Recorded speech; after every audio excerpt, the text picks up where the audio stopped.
How you can get the brand new free Stormtrooper skin in Fortnite. All you have to do is create a My Disney account. So you search up this right here, or you can just search up My Disney, and we just go here, and we go to create account, and just type in an email that you have. So I'm just gonna type my email.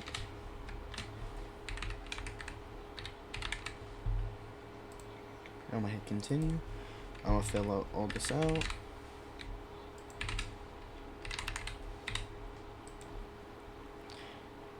We have to create a password, so I'm just gonna make a password real quick. And just like that, you have created your account.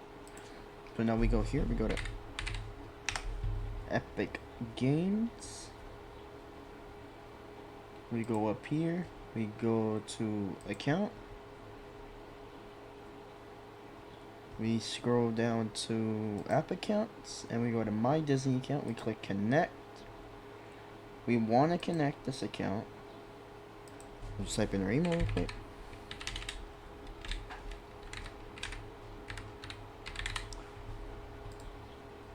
Your password, of course, you gotta remember it.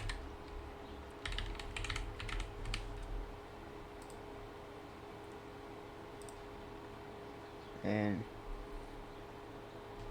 yeah, you just click link account, and your account was connected now. Now after this, all we have to do is just launch our Fortnite. We go here. Oh wait, my game's updating. After this update, we will resume. That take a while. So now we just gotta wait for Fortnite to load up. So now we just gotta wait. This thing to load up, and there it is. This is the free Stormtrooper skin. It's the first order Stormtrooper. Just by creating a My Disney account, connecting it to your Epic Games, you can receive this first order Stormtrooper skin. And there you have it, ladies and gentlemen. That is how you get the first order Stormtrooper skin for free in Fortnite. All you have to do is create a My Disney account and link it to your Epic Games, and you will receive the skin for free. If this video helped you, please drop a like and consider subscribing, because I'm going to be trying to post more content. And yeah, I'm going to try to stay consistent a bit more.